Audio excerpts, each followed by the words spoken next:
Pak Ustadz Abdul Somad,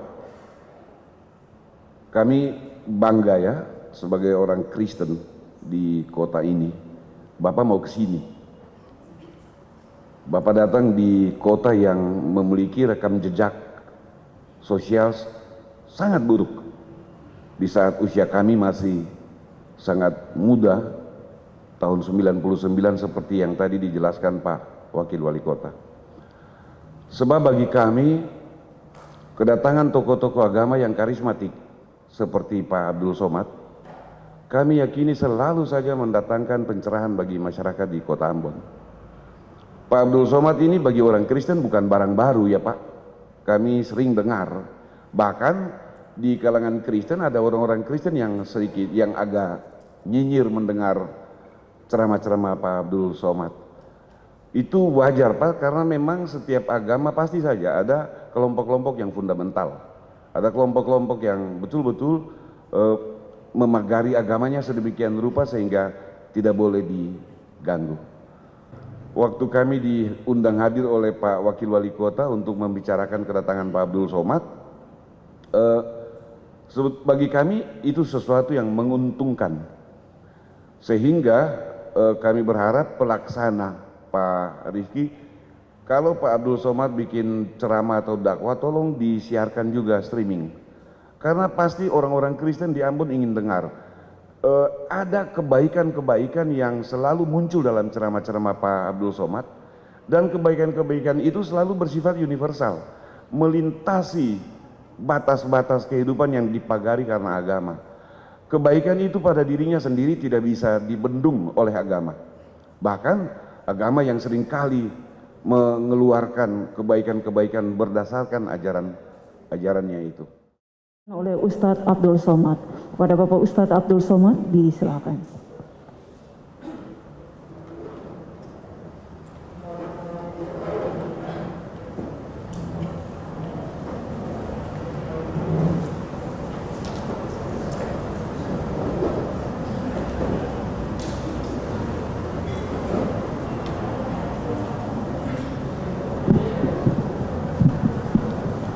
Bismillahirrahmanirrahim. Assalamualaikum warahmatullahi wabarakatuh. Assalam bahasa Arabnya keselamatan. Alaikum untuk kamu. Wa dan rahmatullah, rahmat Tuhan, rahmat Allah. Wa dan barakatuh, berkah-berkah dari Tuhan. Berkah artinya lebih dari yang semestinya.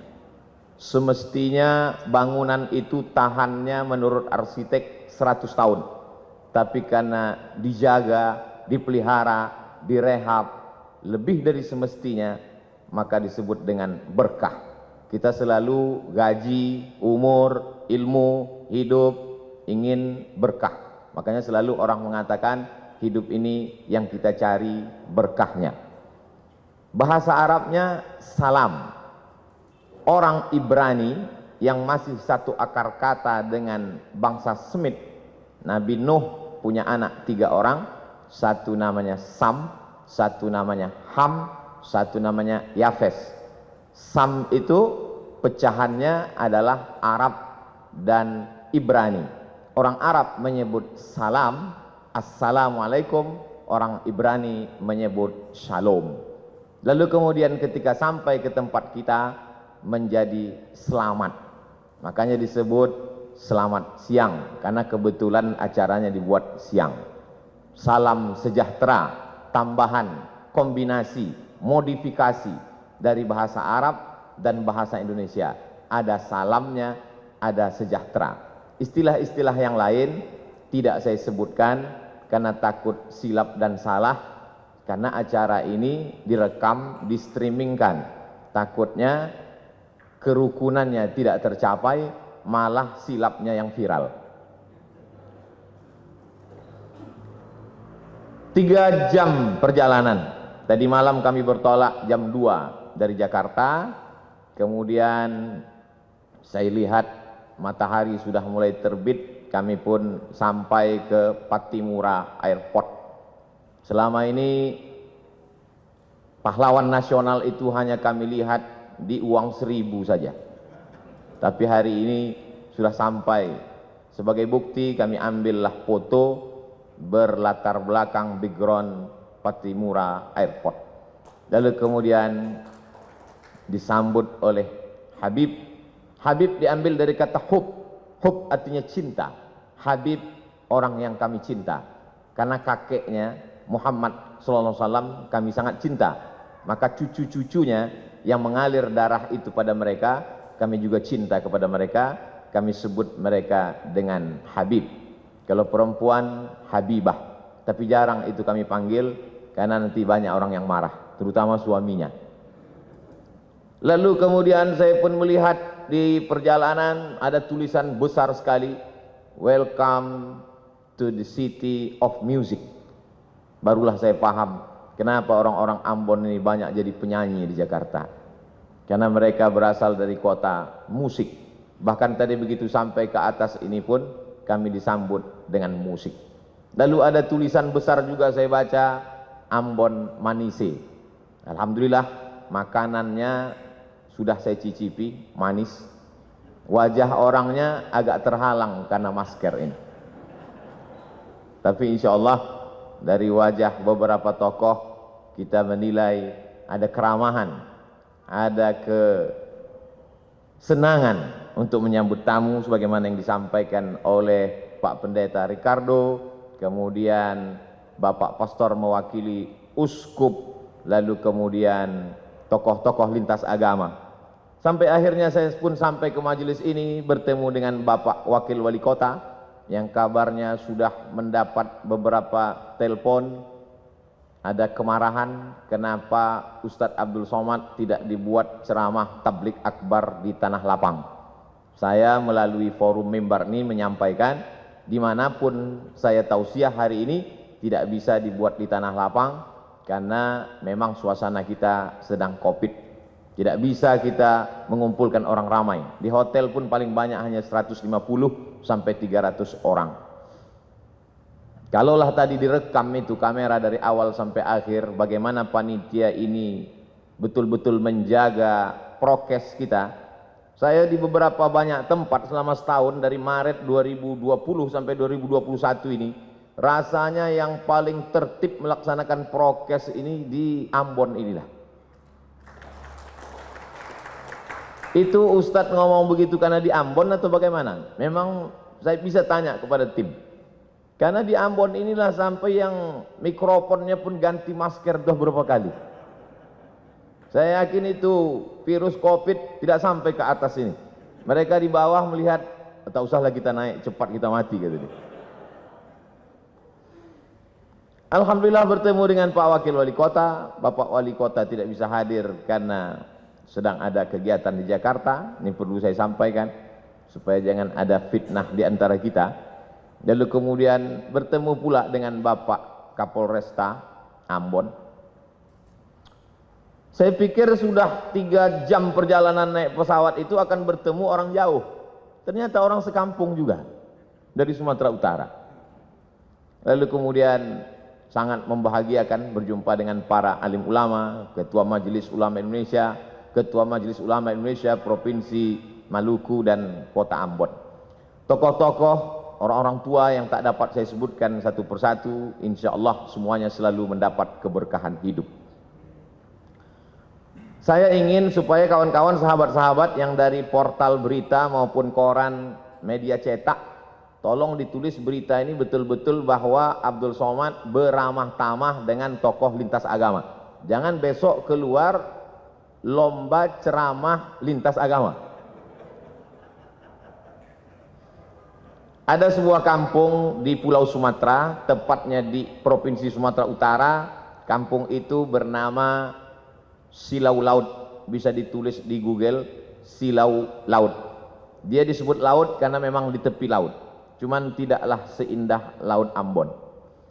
Lalu kemudian kampung itu dibuka pada tahun 1901, jadi umurnya 120 tahun.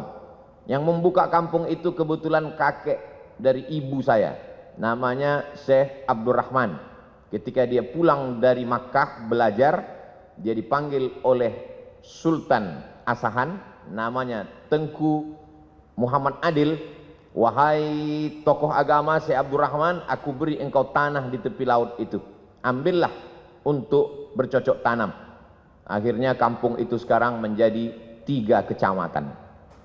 Salahnya kakek kami itu dulu tidak mengurus tanah itu ke BPN. Kalau diurus saya udah kaya sekali sekarang.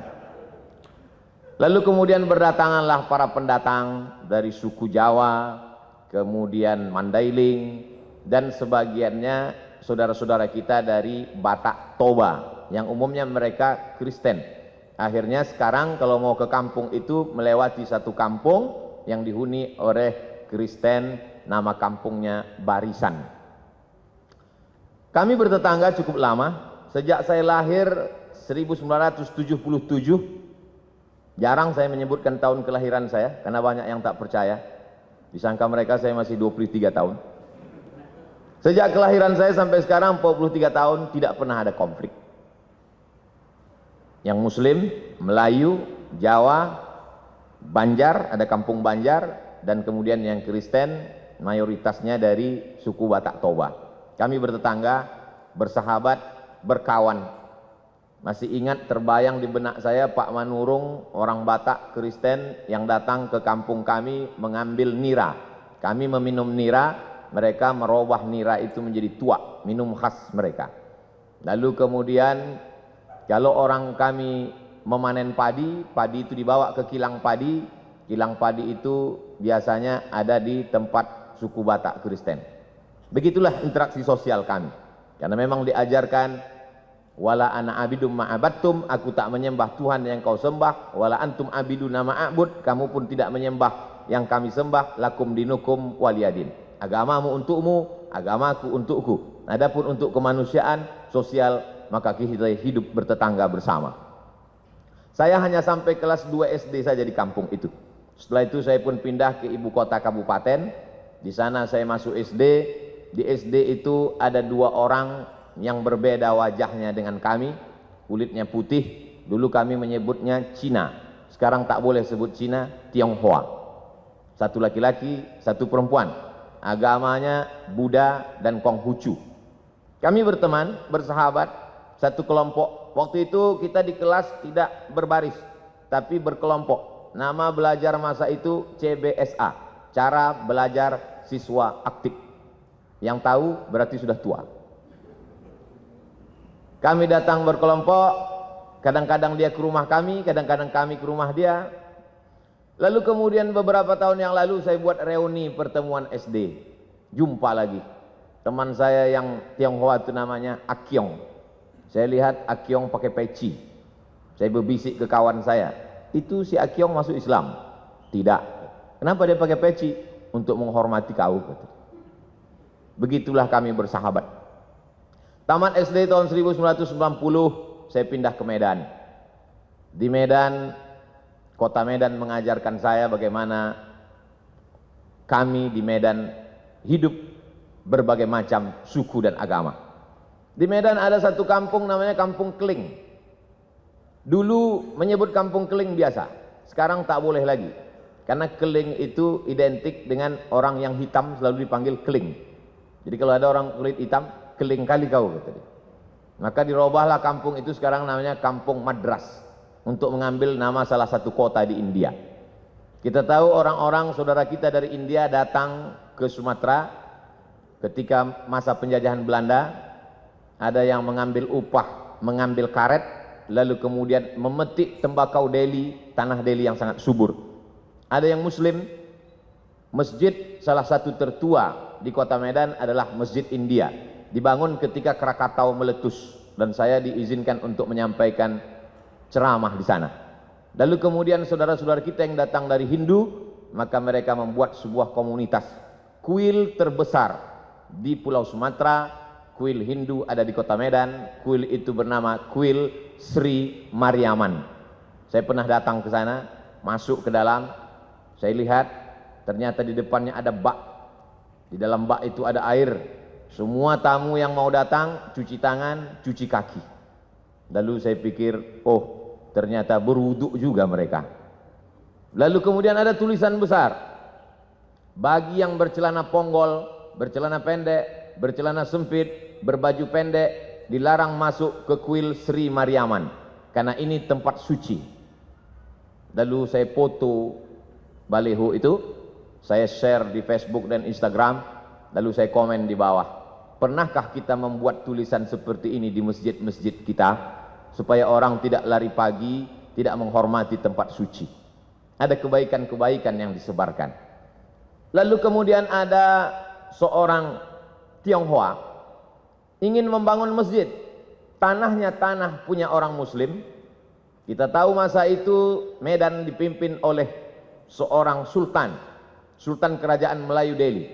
Tanahnya milik sultan, tapi ini orang mau bangun masjid, akhirnya dibangunlah masjid. Maka kalau di beberapa tempat nama masjid itu Masjid At-Taqwa, ada masjid itu namanya Masjid Al-Ikhlas, tapi masjid ini namanya unik, namanya Masjid Chong Api. Chong Api adalah nama orang Tionghoa yang membangun masjid itu dan berdiri sampai hari ini. Kalau kita pergi ke daerah Pecinan, maka kita akan melihat rumah Chong Api dan kita bisa berkunjung ke Masjid Chong Api yang merupakan salah satu objek wisata religi. Lebih kurang 5 tahun saya tinggal di Medan. Setelah itu saya pun melanjutkan pendidikan saya ke Mesir pada tahun 1998. Di Mesir saya menyewa rumah. Saya tidak tinggal di asrama. Kami tinggal di model rumah flat. Di atas rumah, di bawah rumah. Rumah di bawah ada 3 kamar, saya tinggal di rumah bawah. Di atas rumah Sohibul Bait yang punya rumah. Setiap bulan sayalah yang naik ke atas membayar sewa rumah. Nama tuan rumah kami itu Baba Yosef Hanna. Agamanya Kristen Ortodok Koptik. Lebih kurang 3 tahun saya tinggal di rumah itu. Kenapa Ustadz bertahan di rumah itu? Karena itulah rumah yang paling murah. Suatu ketika Baba Yosef Hanna mengeluh kepada saya. Ya Beni, dia pakai bahasa Arab juga. Ya Beni, anakku, saya mesti naikkan sewa rumah ini. Kenapa Baba Yosef? Karena aku kena musab bi saratan. Saratan cancer, kena kanker. Aku kena kanker, jadi aku mesti operasi. Salah satu income pemasukanku sewa rumah. Jadi sewa rumah ini mesti kunaikkan. Lalu saya menjawab ke Baba Yosef, kalau Baba Yosef kena kanker, kami lebih parah lagi dari kanker. Kami kena krisis moneter, kanker juga, kantung kering. Jadi kalau Baba mau naikkan sewa rumah ini, kami akan pindah dari rumah ini. Saya lihat dia lama termenung, dia terdiam. Setelah itu dia mengatakan, tak jadi ku naikkan sewa rumah ini, tetaplah bertahan kalian di sini. Sampai akhirnya saya pulang tahun 2002, bulan November, adik-adik kelas saya tetap melanjutkan rumah itu. Sampai saya datang 2017, rumah itu masih tetap ada tegak berdiri, tapi adik-adik kelas saya sudah pindah semuanya karena memang lokasi itu sudah direnovasi, sudah tidak layak lagi, rumah itu sudah menjadi rumah tua. Tapi kenangan itu tetaplah menjadi kenangan abadi dalam hati dan pikiran saya. Lalu kemudian pada tahun 2008 setelah belajar di Maroko, saya pun pulang. Saya menjadi ustadz, saya menjadi tokoh agama Islam. Tetangga-tetangga, sahabat-sahabat SD saya tetap menganggap saya sebagai Abdul Somad yang dulu. Sampai akhirnya datang suatu undangan ceramah. Saya simpan dalam screenshot. Sampai hari ini saya simpan. WA dari Pak Dedi di lapangan Kostrad. Dia tentara di Jakarta. Ustadz Abdul Somad, saya mau mengundang Anda ceramah di lapangan Kostrad. Waktu itu belum COVID lagi. Saya tanya, Pak Dedi dapat nomor saya dari mana? Dapat dari tetanggamu yang Kristen Protestan. Dia termasuk jemaat HKBP, Huria Kristen Batak Protestan, marganya Panjaitan. Masih kenal? Oh kenal, dia tetangga dekat rumah saya dulu waktu sekolah. Dari nomor dialah aku dapat jadwal ceramah ini. Biasanya kalau ada orang mengundang saya dari satu kota, saya beri ke koordinator kota itu. Kalau dia Jakarta, saya beri ke koordinator UAS, Ustadz Abdul Somad DKI Jakarta, Jabodetabek. Kalau dia datang dari Sumatera Utara, saya kasih ke koordinator. Tapi ini langsung ke saya. Saya bilang, insya Allah saya akan datang. Lalu kata Pak Dedi, katanya mengundang Ustadz Somad susah, payah, menunggu sekian lama. Kenapa bisa langsung dapat? Kalau kalian mau cepat dapat, undanglah melalui tetanggaku yang Kristen itu. Sebulan yang lalu, tetangga saya, lain orang, dia kirim foto rumah mengaji, dindingnya belum disemen, atapnya tidak pakai dek, anak-anak belajar Quran di lantai. Adinda Abdul Somad, itu tempat mengaji itu adalah rumah si Joni, tepatnya di depan rumah si Hot Maharahap. Aku mohon kau dukunglah tempat mengaji ini. Padahal dia Kristen. Dia ingin supaya tempat mengaji itu saya support. Akhirnya saya hubungilah tim Yayasan Tabung, Yayasan Wakaf Hajah Rohana.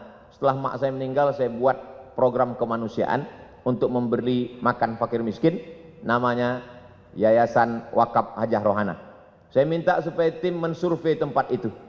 Akhirnya tempat itu disurvei, berapa lantai yang perlu diperbaiki, berapa harga semen untuk menutup dinding, berapa tikar plastik dan meja, berapa lampu yang mesti diganti dan lain sebagainya.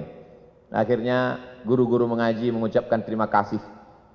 Terima kasih Ustadz. Dari mana Ustadz dapat info dari kami? Dari tetanggaku yang dulu masa kecil sahabatku. Rupanya dia tak sampai hati kali melihat kalian mengaji di lantai. Akhirnya dia WA saya dan hari ini tetap terjalin.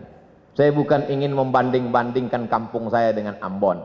Tentu tidak bisa mengimbangi yang 100 tahun menurut pakar internasional memperbaiki psikologis orang Ambon perlu 100 tahun. Tapi di Ambon cukup hanya 10 tahun sudah selesai. Ini keberkahan. Jadi kedatangan saya kemari adalah untuk mengunjungi saudara-saudara saya sebangsa dan setanah air. Adapun ceramah saya di masjid, di kantor, semuanya direkam melalui kamera. Dan kalau signal di hotel, di masjid itu kuat, memang biasanya di streamingkan. Pak Ricardo, Pak Pendeta Ricardo, Bapak Perwakilan Uskup, dari tokoh lintas agama Hindu, Parisada, Hindu Dharma Indonesia, maka semua ceramah saya itu di streamingkan. Begitu juga dengan yang nanti malam insya Allah. Sampaikan kepada jemaat, sampaikan kepada umat bahwa ceramah Abdul Somad streaming bisa ditonton melalui channel Ustadz Abdul Somad Official. Jangan lupa subscribe, like, and share. Sekarang subscribernya 1.700.000. Viewernya sampai hari ini 91 juta orang sudah menonton video-video itu. Dan dari 91 juta itu saya yakin dan percaya ada jemaat Pak Pendeta, ada jemaat Uskup, ada jemaat Hindu Dharma, Parisada Hindu Dharma, ada jemaat saudara-saudara saya dari kalangan Buddha. Dari mana Ustadz tahu? Saya tahu itu karena setiap kali saya pergi ke mall, saya pergi ke rumah makan, dan ketika makan masker saya buka, mereka tahu itu saya, maka makan saya terganggu karena mereka minta foto. Lalu kemudian uang hasil dari penonton 91 juta itu, hasilnya ditransfer ke nomor admin, dibelikan ke beras untuk program kemanusiaan. Setiap bulan kami membagi beras untuk saudara-saudara kita yang kurang beruntung dalam hal rezeki, tapi mungkin mereka beruntung dalam kebahagiaan hati. Kita ingin berbagi sesuatu supaya mereka juga berbagi doa kepada kita. Saya kira itu saja yang dapat saya sampaikan. Saya tidak ceramah, saya tidak tausiah. Saya hanya ingin berbagi cerita tentang Abdul Somad yang ada di medsos dengan Abdul Somad yang asli dan nyata. Karena medsos ini rakyatnya tidak jelas, netizen. Kata orang, sekejam-kejamnya Ibu Tiri, lebih kejam lagi netizen. Banyak ketika kita bertemu dengan orang di medsos berbeda dengan ketika ketemu dalam kenyataan. Dan itu fakta. Ketika jamaah bertanya, bercerita ke saya sudah lama melihat Ustadz di YouTube, di televisi, baru ini berjumpa, ternyata lebih muda dari aslinya. Bertemu itu penting. Pernah kamu kenal si Anu? Pernah. Pernah berjumpa dengan dia? Belum. Berarti kamu belum kenal. Pernah kamu kenal dengan si Anu? Pernah. Pernah kamu duduk makan bersama dengan dia? Belum. Berarti kamu belum kenal. Hari ini kita bertemu, hari ini kita bersama, tinggal lagi makan. Ini semakin lama kata sambutan ini, maka semakin banyak dosa saya karena menahan nafsu makan. Saya ucapkan banyak terima kasih. Banyak kata-kata tidak berkenan di hati, menyinggung perasaan. Saya Abdul Somad, warga negara Indonesia, sama-sama manusia, sama-sama mencintai NKRI. Mohon maaf atas segala kesilapan. Terima kasih atas segala perhatian. Wassalamualaikum warahmatullahi wabarakatuh.